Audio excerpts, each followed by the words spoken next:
What do you think of when I say virtual architecture? A lot of images likely come to mind, like some pixelated castle floating on a cloud, or you might imagine watching a competitive first-person shooter moving through a building so fast that they can anticipate angles at a surreal speed. But did you consider the very room that you play the game in? Well, I had a hunch about it, and when I saw memes like this popping up, it made me realize there's something going on here, and it's a lot deeper than what I first thought. In this video, I'm going to try to explain just what virtual architecture is and how architectural thinking is caused by it.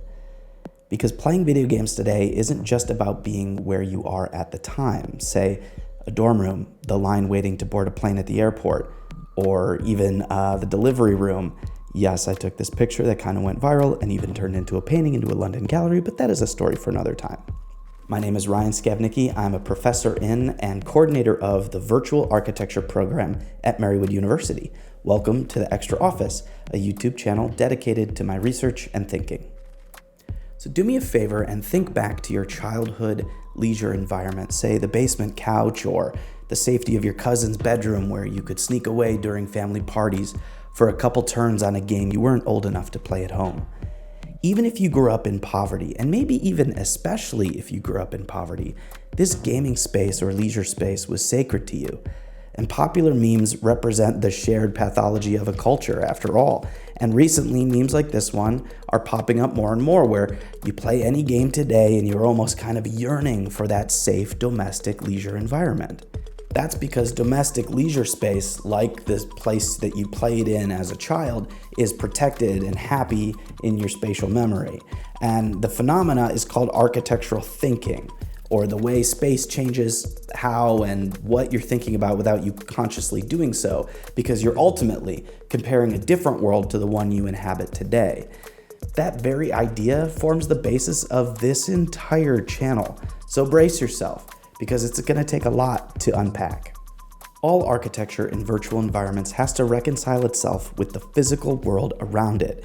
Your living room, the line at the airport, but also because it was born out of the physical world. It's born from the world that we inhabit. So it often intermingles also with the person's sense of domestic leisure. That sense of domestic leisure is completely unique to each individual, yet it's very relatable when discussed as a shared cultural experience. But first and foremost, I'd like to say this. I believe that what we're talking about here is just architecture. There is no need for the distinction that it is virtual at this point. To me, it's just architecture reaching new mediums of space. But it might take some years of convincing. And I think that you should let me know in the comments if you think I'm full of shit. But especially when talking to a general audience, I do think that right now it's useful to have the conditional virtual in front of architecture as we talk about digital space. In any case, let's start with the most obvious idea of virtual architecture, right? The space inside of a video game or any other virtual platform. It's certainly space, right? We can move through it, we can interact with it, it can grow and change, it can be dangerous to us or helpful. It can have weather events, it can be an entire simulated ecosystem. But it is obviously different from the space of our everyday lives, our homes or schools.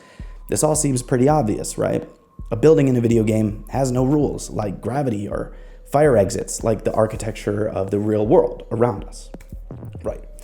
Yet so many environments in virtual space are meant to replicate the real world, or at least feel real, alive, or accurate. So let's ask ourselves, accurate to what exactly?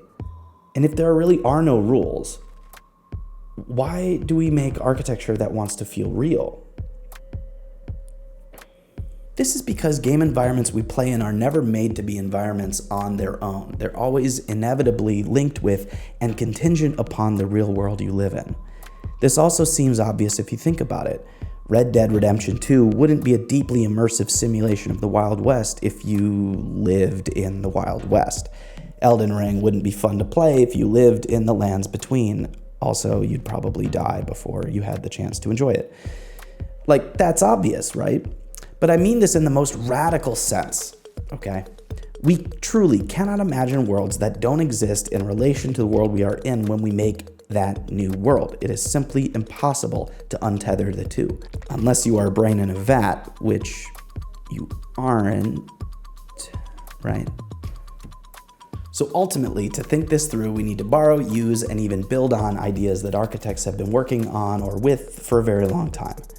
Because architecture has never been about just buildings, but about how to reflect society itself through space. At its most essential, architecture is about building shelter, but at its most impactful, architecture is about ideas that create new ways of living. Like, I can give you this simple example of Frank Lloyd Wright and thinking about how the hearth is the center of the home. He didn't just make buildings, but he made ideas that resonate with us even today.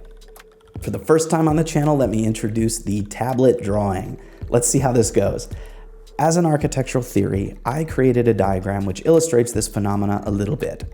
First, we, the player, project our sense of self into a character. In doing so, we are immersed in a world that has graphics, sounds, and other mechanisms of immersive conditioning. These work together to help us visualize and experience a world through, and this is important, the eyes of a character in that world, not our own self. That we are playing as a character means we understand that particular world in relation to the character it affects. This is necessary to relate ourselves to it. So while that is necessary, it is then necessary that we are always considering how our own world affects us. Just as you can't make up a world that is completely separated from our own, it is inevitably somehow linked. You can't pretend to be in any other world without inevitably linking it to your own. This comparison is called architectural thinking.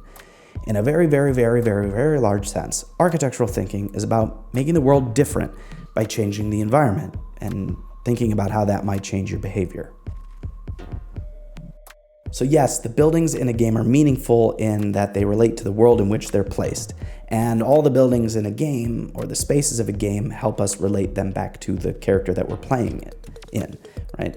But all these things don't just stay in the game on the screen. They inevitably change the way we think about ourselves and about one another.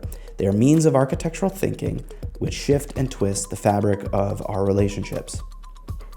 And lastly, it's important to note that while most people would think that virtual architecture or virtual space is immaterial, not physical, it's important for us to remember that it is very much made of physical stuff. Transistors, hard disks, power lines, fans, processing, and programming are all aspects of computation, and computing is a physical act, albeit microscopically so. But not only is that computation physical, the power and energy required to bring these worlds to life is felt on a global scale. After all, lamps in video games use real electricity. So at the end of this video, we understand that virtual architecture is about more than just the buildings in a game, but it involves space, culture, domesticity, and causes architectural thinking. I hope you are asking more questions than I have answered.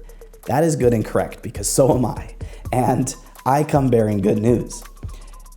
There is a way to think all this through and create some analysis. There are ideas, methods, and tools we can use to begin charting these effects I'm discussing. It just so happens that by using the idea of typology, tainted as the term is by years of groans from architecture students who are sick of jargon, and rightly so, we can begin to break these ideas down and make some illuminating discoveries. I do hope you'll hit that subscribe button and send this video to a friend or two or three who you think would enjoy these conversations, and consider sticking around for the next video where I will go over just what typology is and how it's going to help us parse all of these things, at least at the beginning. I'm Scav, and I'll see you next time in the Extra Office.